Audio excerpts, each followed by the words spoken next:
nandito kami sa Malasiki, Pulong. So ngayon ay ipapakita namin sa inyo yung pinakamasarap na barbecue dito sa Pulong, Malasiki.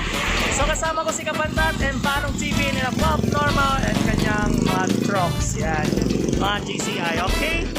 So dito ipapakita ko sa inyo yung mga magandang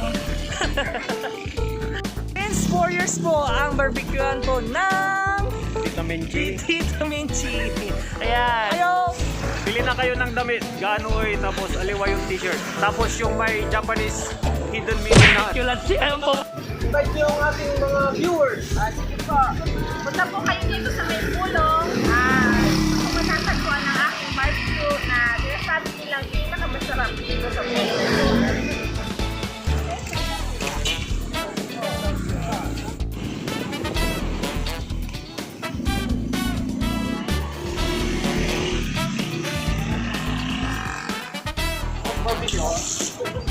Itong isaw ng baboy.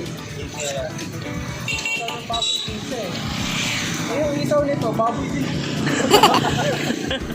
Baka puro katalong ha.